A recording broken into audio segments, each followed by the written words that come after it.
Selamat pagi, siang, sore, dan mungkin juga malam. Salam sejahtera untuk kita semua, salam sehat. Pada kesempatan kali ini kita akan bersama-sama belajar tentang persamaan reaksi kimia. Sebelum lebih lanjut atau lebih jauh kita belajar tentang persamaan reaksi kimia, kita akan berdoa menurut agama dan kepercayaan kita masing-masing supaya apa yang kita pelajari membawa berkah dan kita dimudahkan di dalam mempelajarinya. Berdoa dipersilahkan. Selesai.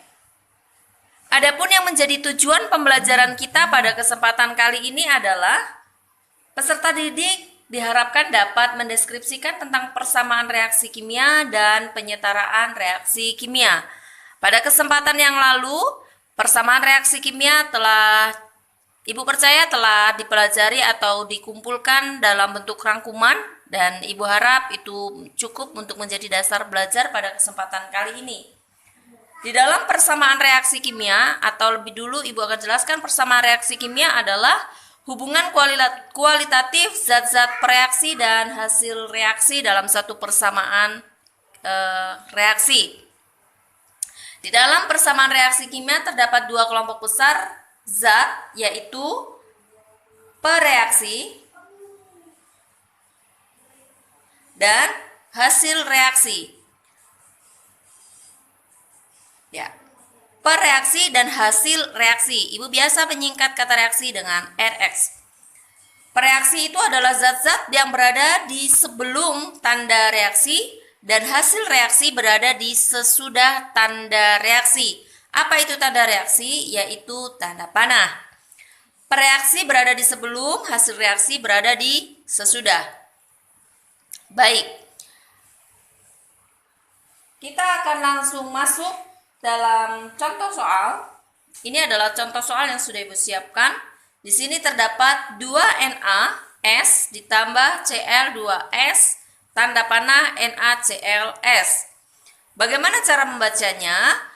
Di sini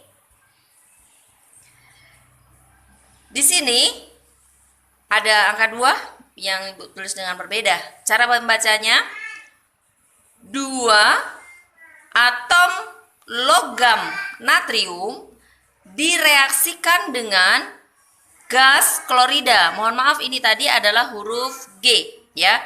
Gas klorida bereaksi membentuk natrium klorida. Fasenya padat yang diberi simbol dengan huruf S. Sebelum lebih lagi ke tentang persamaan reaksi, kita akan bahas terlebih dahulu dengan simbol-simbol S, G, dan S. Ya. S, G, S itu adalah keterangan fase. Selama ini mungkin yang umum kalau ditanya fase zat itu ada padat,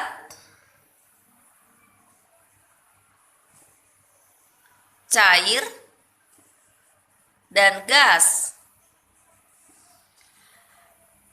Ada satu lagi sebenarnya yang kurang familiar pada masyarakat secara umum, yaitu yang diberi simbol AQ atau aqueous atau larut dalam air.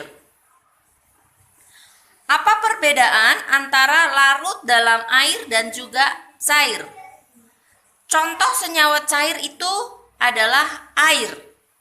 Air itu cair. Sementara contoh dari larut dalam air, kita ambil contoh adalah es teh manis. Es teh manis itu fasenya adalah larut dalam air. Kenapa? Karena pada es teh manis itu ada pelarut, dalam hal ini adalah air, sementara teh dan gula adalah zat terlarut. Dan gabungan dari itu fasenya bukan lagi cair tetapi aqueous atau larut dalam air. Baik, kita kembali kepada contoh soal yang tadi sudah disediakan. Untuk fase Ibu harap tidak ada yang menjadi masalah.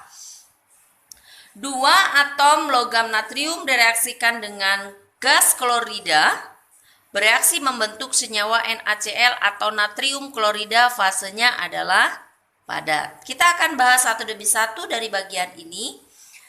Dari sini sampai sini, sebelum tanda reaksi ini disebut tadi dengan pereaksi. Sementara ini adalah hasil reaksi. Oke, dua kelompok ini Bu rasa tidak ada yang terlalu sulit. Selanjutnya angka 2. 2 ini disebut dengan koefisien reaksi. Apa itu koefisien reaksi? Koefisien reaksi adalah keterangan jumlah yang terlibat di dalam reaksi. Biasanya akan disebut dengan istilah mol. Perbandingan koefisien reaksi bisa dijadikan sebagai perbandingan mol. Ke depan kita akan bahas juga tentang mol. Oke, di sini ditulis 2 koefisien reaksi. Di sini tidak ada. Bukan berarti di sini tidak ada. Sebenarnya di sini ada 1. Tetapi untuk angka 1 itu tidak ditulis. Berarti di sini adalah 2 mol logam natrium direaksikan dengan 1 mol gas klorida bereaksi membentuk 1 mol natrium klorida yang memiliki fase padat. Yang ini tadi kita nggak sebutkan berfase padat tapi dikatakan logam. Logam itu fasenya adalah padat. Sementara NaCl ini padat ya, karena di sini bukan logam tetapi kristal ya, kristal karena fasenya padat. Kristal natrium klorida. Oke, pada bagian ini tentang persamaan reaksi kimia, Ibu rasa ada yang tertinggal. Baik, kalau ini tadi disebut dengan koefisien reaksi, di sini ada angka 2. Di sini. Ini disebut dengan ya, angka 2 yang ini disebut dengan angka indeks. Oke, angka indeks adalah keterangan susunan senyawa. Ya, keterangan jumlah senyawa tersebut mengandung berapa atom atau berapa partikel penyusunnya ya. Perbedaan antara koefisien reaksi dan juga angka indeks dalam persamaan reaksi kimia, koefisien reaksi bisa dirubah-rubah posisinya. Bukan posisinya, maaf. Nilainya bisa dirubah-rubah. Sementara angka indeks atau angka yang ditulis kecil di bagian belakang senyawa atau unsur, ini nilainya tidak dapat diganti. Ya, nilainya tidak dapat diganti. Kita ambil contoh. Kita pindah sedikit ya. Ada O2, ada O3. Ini disebut dengan gas oksigen. Sementara ini disebut dengan ozon. Ya, jadi angka indeks tidak boleh diganti karena ketika diganti dia menghasilkan sesuatu yang berbeda.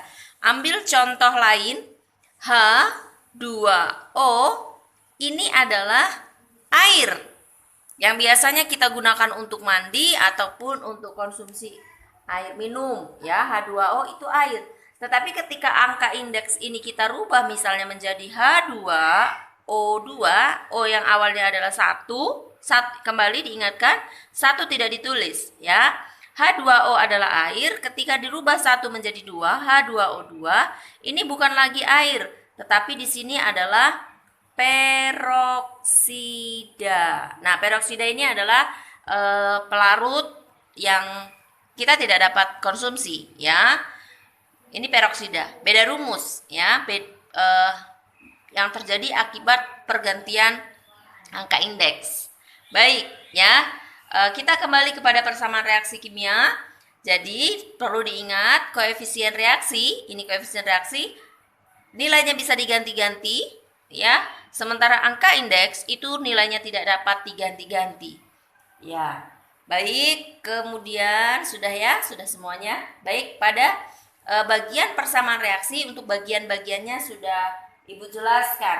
Kemudian kenapa sih koefisien reaksi ini bisa diganti-ganti? Karena memang nanti pada kedepannya kita akan sama-sama ketahui, kita akan pelajari bahwa di dalam persamaan reaksi kimia diperlukan persamaan reaksi kimia yang setara.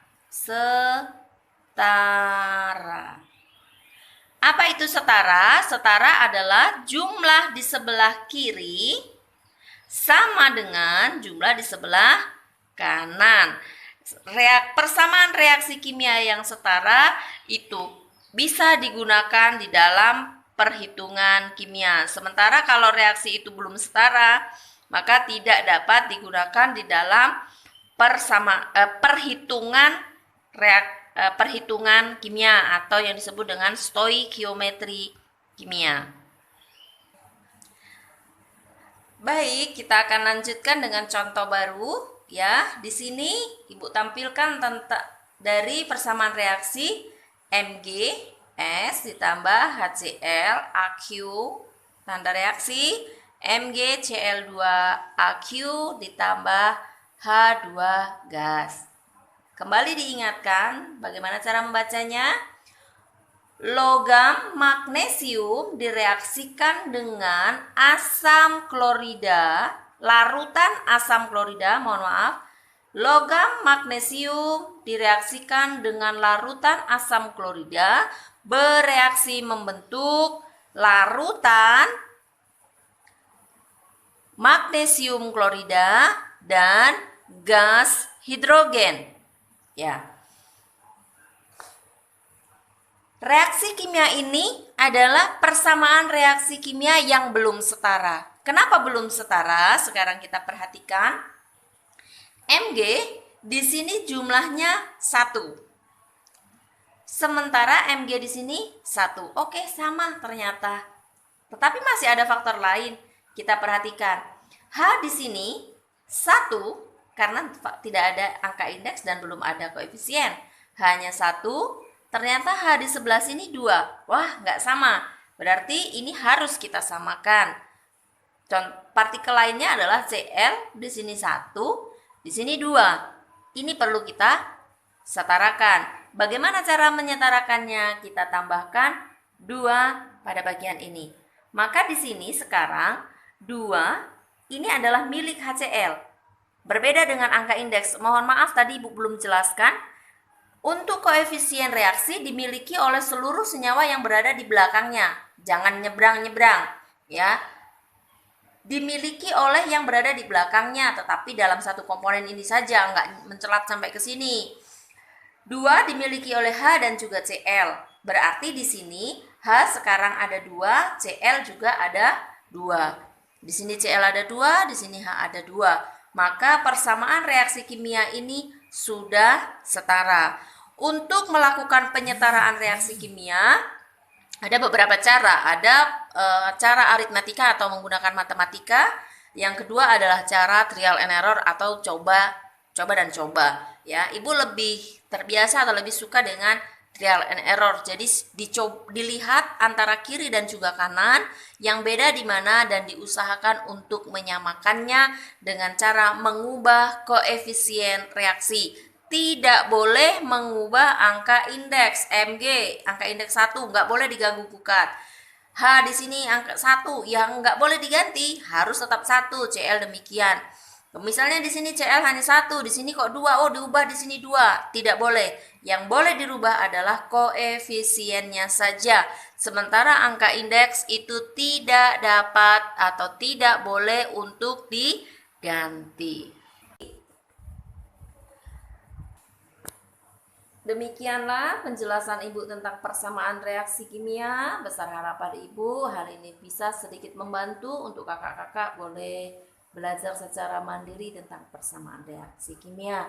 Kita akan tutup atau akhiri pembelajaran kita hari ini dengan bersyukur menurut agama dan kepercayaan kita masing-masing. Berdoa dipersilakan. Selesai. Terima kasih untuk perhatiannya dan mari bersama kita terus lakukan protokol kesehatan untuk saling melindungi satu dengan yang lainnya. Salam sejahtera.